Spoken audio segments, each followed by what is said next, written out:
जग पर है संग तुम्हारे। अन्नदाता लहू किसानों का बन के पसीना, सींचता है धरती का सीना। मेहनत का तेरी हक दिलवाने, नई तकनीक नई खोज बताने। पशुधन को गुणवान बनाना, पौध सुरक्षा को सिखलाना, खेती के सब गुर समझाने, भारत का सरताज बनाने। हाथों पहर है संग तुम्हारे। अन्नदाता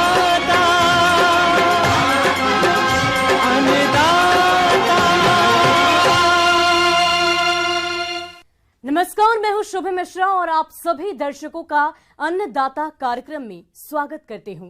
हमारे देश का किसान जन का पोषक है, वह श्रम का देवता है, अन्नदाता है और उसमें ही भारत की आत्मा निवास करती है।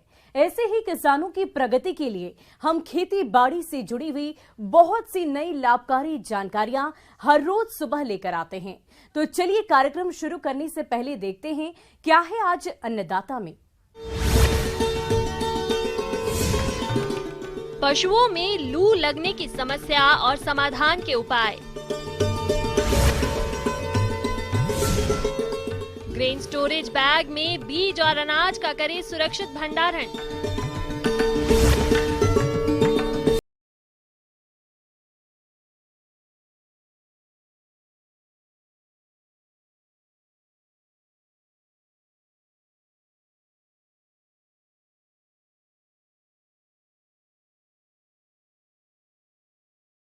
अपने राज्य में गाय भैंसों का पालन बड़े पैमाने पर किया जाता है। पशुपालक इस व्यवसाय को अपनाकर अच्छी आय भी कमा रहे हैं और जैसा कि पिछले दिनों बारिश होने के बाद अब फिर से राज्य में गर्मी जोर पकड़ रही है, ऐसे में मानव तो जैसे तैसे इस भीषण गर्मी में अपने आप को बचा लेता है, लेकिन पशुओं को इससे दुष्प्रभाव से बचाने की भी आवश्यकता होती है। नहीं तो ये पशु लू की चपेट में आ जाते हैं और पशुओं का दूध उत्पादन गिर सकता है। तो पशुपालक भाइयों, कैसे बचाएं लू से अपने पशुओं को ताकि इनमें किसी प्रकार की कोई समस्या न आए, इस बारे में जानकारी दे रहे हैं राजकीय पशु चिकित्सालय सामोद जयपुर के वरिष्ठ पशु चिकित्सा अधिकारी डॉक्टर विनोद कुमार अग्रवाल।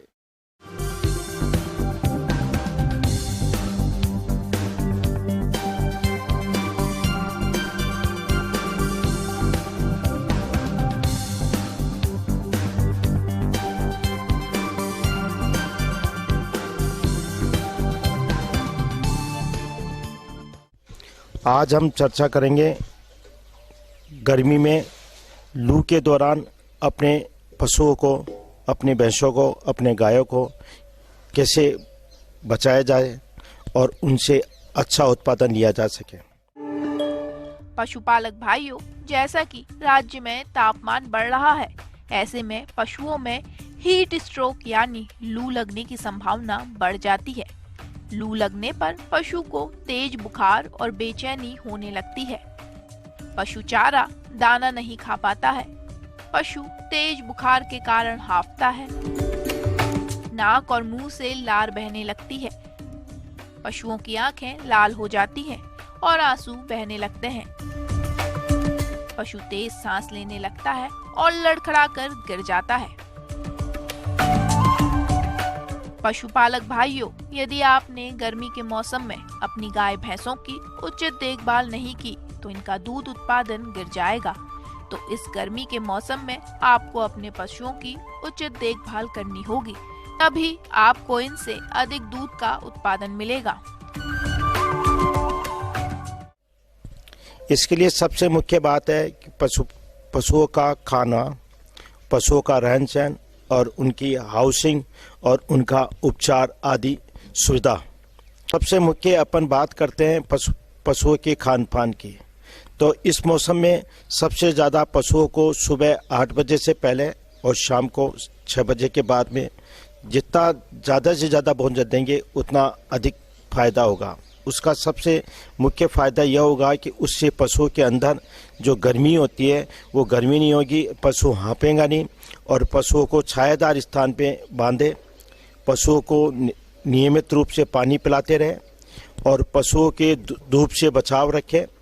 पशुओं को कोई भी गर्म आहार इस मौसम में नहीं दिया जाए और पशुओं को धूप छाव से बचाएं, नियमित रूप से पानी पिलाएं। पशुओं को हीट स्ट्रोक यानी लू से बचाने के लिए सुबह 9 बजे से लेकर शाम 5 बजे तक पशुओं को पशुशाला में रखें और पशुशाला के दरवाजों और खिड़कियों को जूट की बोरी से ढक दें और अधिक गर्मी होने पर बोरी की टाट पर समय समय पर पानी का छिड़काव करके गीला रखें, जिससे पशुओं को गर्म हवा से बचाया जा सके। पशुओं को समय समय पर ठंडा और साफ पानी पिलाते रहें, जिससे पशु के शरीर में पानी की कमी नहीं होगी और पशु हीट स्ट्रोक से बचे रहेंगे।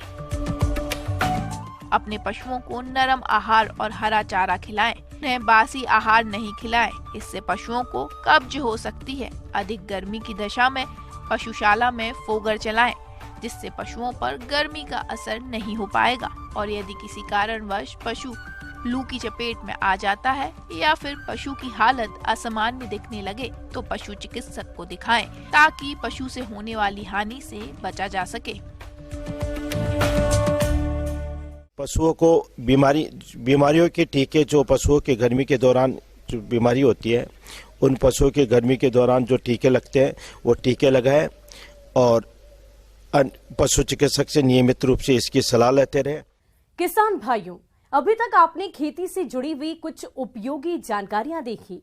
अब लेते हैं एक छोटा सा ब्रेक, जल्द ही लौटेंगे और कार्यक्रम में आगे भी है खेती बाड़ी से जुड़ी महत्वपूर्ण जानकारियां, तो बने रहिए हमारे साथ।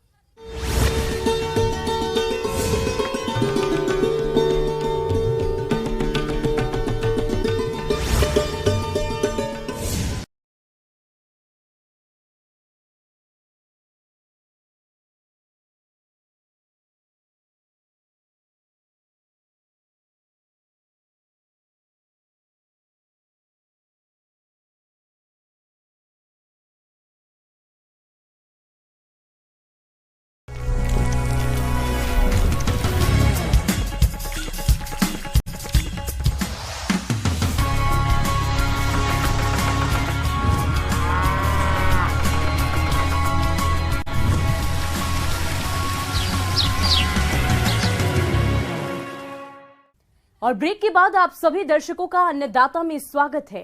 चलिए अब रुक करते हैं अगली कड़ी की ओर।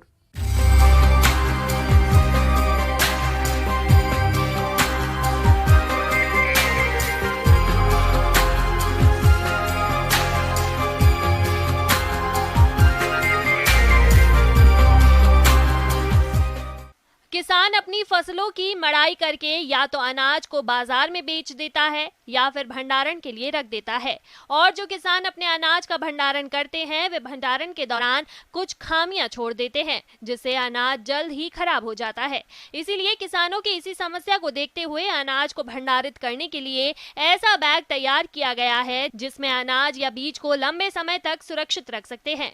तो ये बैग किसानों के लिए किस प्रकार से उपयोगी है और किसान कैसे करे ग्रेन स्टोरेज बैग में बीज और अनाज का लंबे समय तक सुरक्षित भंडारण, आइए जानते हैं कृषि इंजीनियर अभिषेक कुमार से।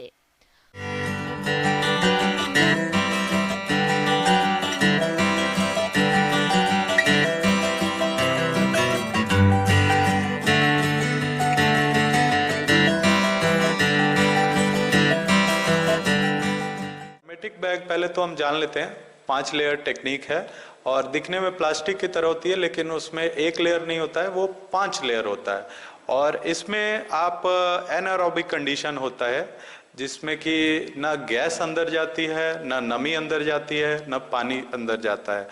और इसमें हम हर तरह के फसल बीज को स्टोर कर सकते हैं। किसान अनाज या बीज को सुरक्षित रखने के लिए कई उपायों को अपनाते हैं, फिर भी हानिकारक कीट उनकी उपज को खराब कर देते हैं।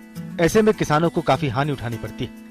लेकिन अगर किसान एयरबैग में अनाज का भंडारण करें तो इस प्रकार की हानि से बच सकते हैं। आइए एक नजर डालते हैं एयरबैग में अनाज को भंडारित करने के लाभों पर।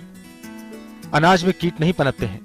अनाज में पहले से मौजूद कीट स्वतः ही मर जाते हैं। अनाजों में किसी भी प्रकार की फफूंद नहीं लगती है। एयरबैग में अनाज का भंडारण करना बहुत सस्ता और सरल है। साथ ही इस बैग को किसान कई सालों तक उपयोग में ला सकते हैं। इस बैग में अनाज को भंडारित करते वक्त किसी प्रकार की रासायनिक दवाओं का प्रयोग नहीं करना पड़ता। किसान अगर चाहें तो सुरक्षा के तौर पर नीम आदि पत्तियां बैग में रख सकते हैं। फसल है, सीरियल ग्रेन्स हैं, या फिर आपका मूंगफली है, या फिर स्पाइसेस है, मसाला है, और आयुर्वेदिक मसाले हैं, उनको स्टोर कर सकते हैं, एक्सेट्रा हर तरह की चीज़ों को स्टोर कर सकते हैं। और किसी भी केमिकल का प्रयोग नहीं करना पड़ता है उसकी क्वालिटी को बचा के रखने के लिए। और अगर हम बीज स्टोर करते हैं तो इसमें जो जर्मिनेशन है वो 95% से भी ज़्यादा देखा गया है। तो हम जब दोबारा बीज को स्टोर करके और अगले सीजन में जब हम लगाएंगे तो वो जो है हमारा उसकी जो जर्मिनेशन है वो बहुत अच्छी होगी इस बैग में रखने के कारण। और इसमें ये काम कैसे करता है, तो CO2 इसके अंदर जो है वो बढ़ जाता है। ये बैग की एक खासियत है। तो CO2 ऑटोमेटिकली बैग के अंदर बढ़ जाता है, जिससे जो छोटे छोटे कीटाणु हैं, कीट हैं, वो अपने आप ही वो मर जाते हैं।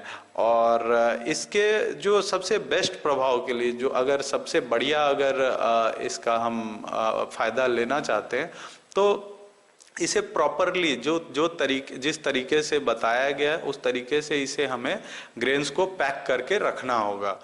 किसान भाइयों, इस बैग में अनाज भंडारण करने में भी कुछ सावधानियों को अपनाना पड़ता है। तो आइए जानते हैं इनके बारे में। बैग हमेशा अच्छी तरह से साफ की गई गोदाम में रखें। साथ ही गोदाम या भंडार गृह में बने छिद्र को सीमेंट से अच्छी तरह से बंद कर दें। अनाज के सही रखरखाव के लिए किसान चूहे के बिल को सीमेंट में कांच मिलाकर बंद कर दें तथा अच्छी तरह सफाई करें ताकि चूहे, नमी और कीड़ों से बचाव हो सके। बैग को लकड़ी या लोहे के गत्तों पर रखें। और इसमें प्रोसीजर कैसे है, मतलब कैसे इसको क्या करना है, क्या है ये आपको देखने में प्लास्टिक की बैग की तरह लगेगा। और मान लीजिए हम 50 किलो बैग का उदाहरण लेते हैं। आपने इसमें जो है अनाज 50 किलो भर दिया, या बीज 50 किलो भर दिया। उसके बाद फिर हम ग्रेन्स को उस हर्मेटिक बैग में भरने के बाद उसमें से सारी हवा को बाहर निकाल लेंगे। इस तरह से जो है सारी हवा को बाहर निकाल लेंगे। उसके बाद फिर एक राउंड स्ट्रैपिंग करेंगे। स्ट्रैप्स 2 आते हैं उस बैग के साथ। तो फिर दोबारा बैग को मोड़ेंगे। जो उसकी मुंह है, बैग का जो मुंह है उस पर दोबारा हम मोड़ेंगे और फिर से सेकेंड राउंड ऑफ स्ट्रैपिंग करेंगे। इससे क्या होगा, न गैस अंदर जाएगी, न नमी अंदर जाएगा, न पानी अंदर जाएगा। तो इससे जो हमारा ग्रेन्स है, मसाला है, आयुर्वेदिक दवाएं हैं, या फिर बीज है, ये सारे का जो है क्वालिटी मेंटेन रहेगा और मॉइस्चर लॉस भी नहीं होगा। इसमें नमी ग्रेन्स या किसी जो भी आप स्टोर करते हैं तो उसकी नमी भी कम नहीं होगी और इसकी जो एरोमा है, जो सुगंध है, वो भी जो है बरकरार रहती है। तो ये सारा फायदा है। ये वैज्ञानिकों ने रिसर्च करके और इस बैग की खोज की है। और तो आप इसका उपयोग करें गेहूं स्टोर करने के लिए, चावल स्टोर करने के लिए। यही मेरा आप सभी किसान भाई बहनों से अनुरोध है। आगे और भी है खेती बाड़ी से जुड़ी हुई बहुत सी रोचक जानकारियां, पर यहां पर रुकेंगे एक और छोटे से ब्रेक के लिए और जल्द हाजिर होंगे।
और ब्रेक के बाद एक बार फिर से आप सभी दर्शकों का अन्नदाता कार्यक्रम में स्वागत है। बढ़ते हैं अगली प्रस्तुति की ओर।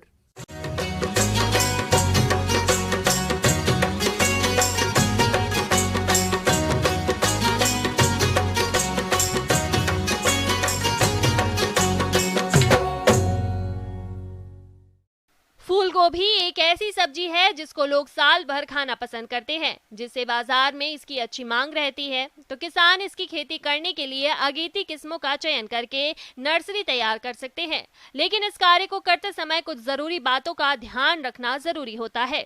तो आप किस प्रकार से करें अगेती फूल गोभी की उन्नत तकनीक से नर्सरी तैयार, जिसके बारे में बता रही हैं विषय विशेषज्ञ सूची गंगवार।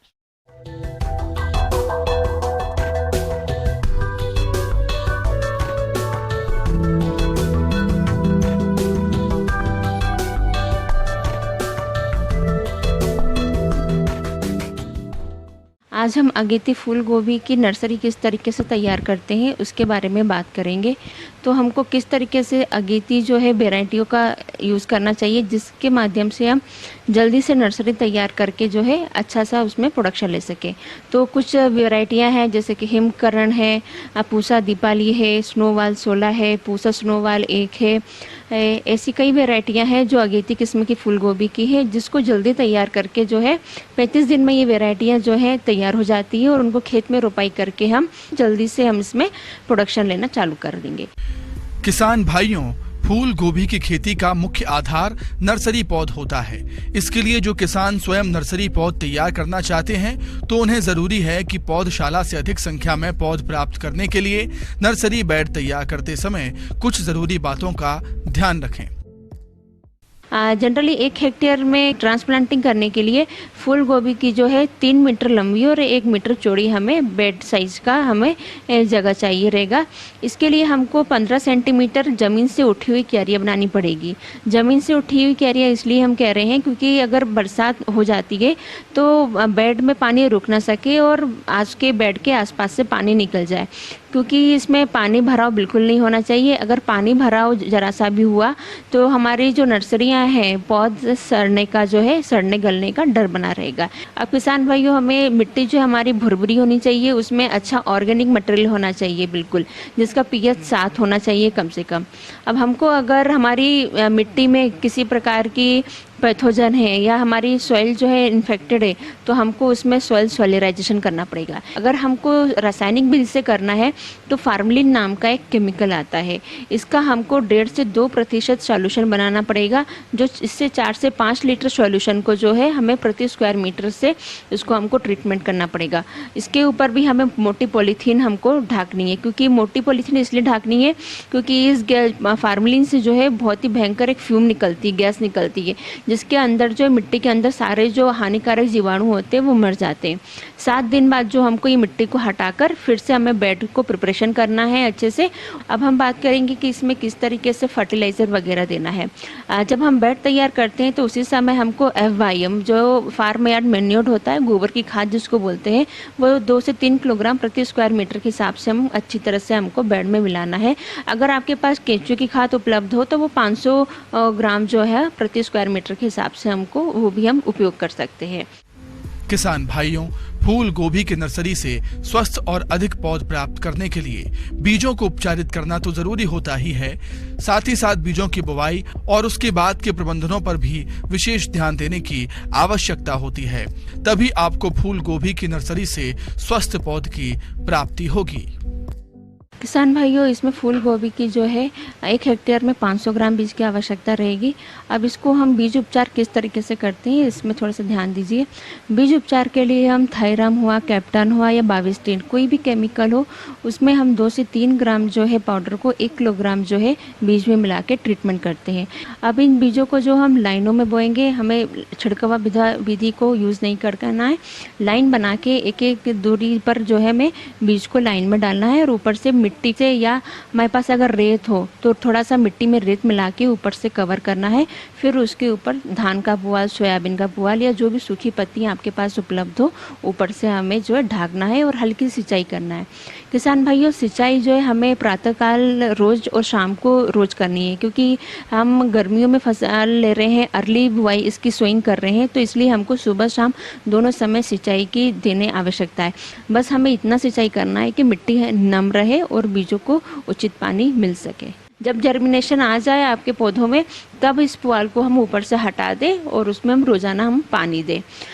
धीरे धीरे जब पौधे बढ़ने लगेंगे तो वीट की समस्या भी किसान भाई उसमें आएंगी। तो वीट के लिए हमें कोई केमिकल का उपयोग नहीं करना है। छोटा सा एरिया है तो हम खुरपी के द्वारा जो है वीड्स को निकाल सकते हैं।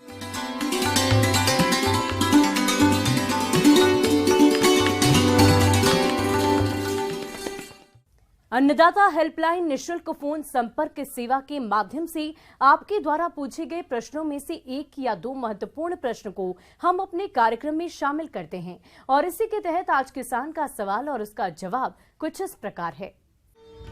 आज के अन्नदाता हेल्पलाइन में जिस प्रश्न को कार्यक्रम में शामिल किया गया है उससे पूछा है गांव पलाई जिला टोंक के किसान किशन लाल ने। आप रिजका की फसल में अमरवेल की समस्या के नियंत्रण पर जानकारी चाहते हैं तो किशन लाल जी आपकी जानकारी के लिए प्रस्तुत है कार्यक्रम का यह अंश।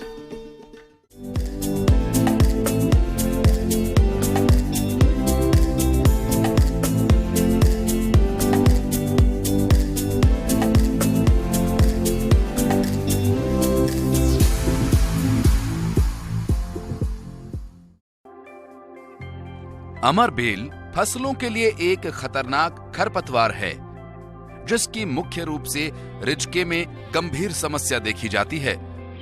परंतु ये अलसी, चुकंदर, मिर्च, प्याज, गाजर, सूरजमुखी, मेहंदी और कई वृक्षों पर आसानी से एक पीले जाल के रूप में लिपट जाता है।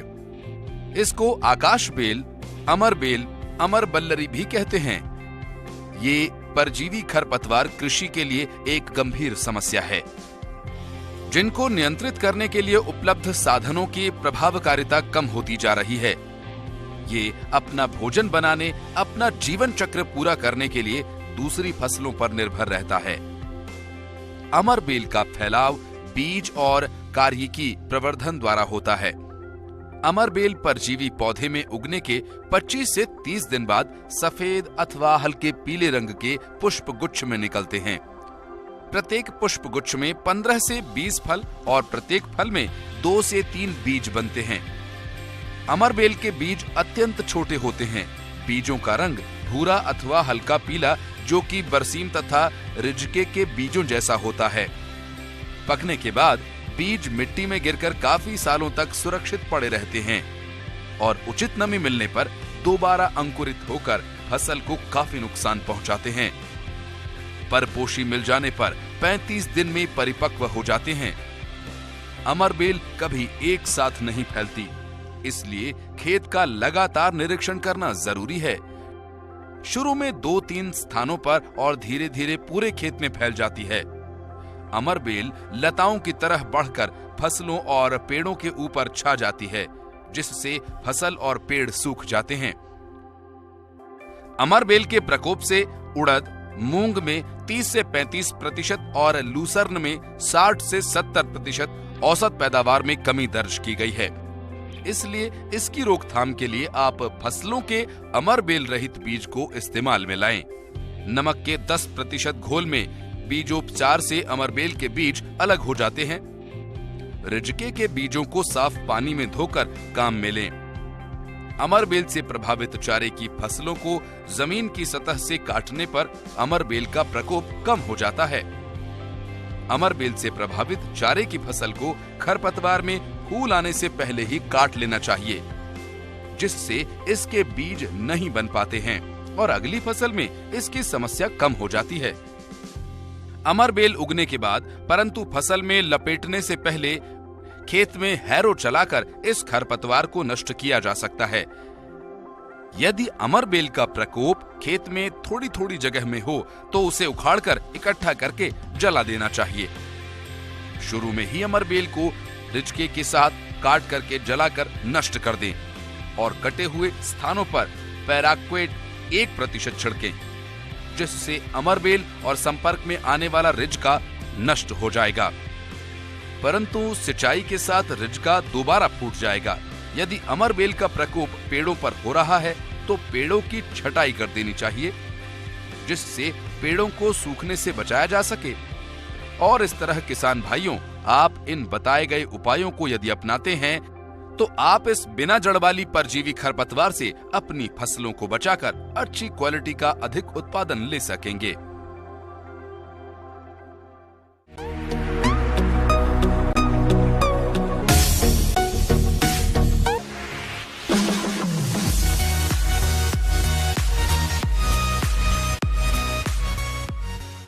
और आइए अब एक नजर डालते हैं राज्य की कुछ चुनी हुई मंडियों के प्रमुख फसलों के बाजार भाव पर।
किसान भाइयों, अन्नदाता आपकी सेवा के लिए संकल्परत है। कृषि संबंधित समस्या और सुझाव के लिए आप हमें इस पते पर संपर्क कर सकते हैं।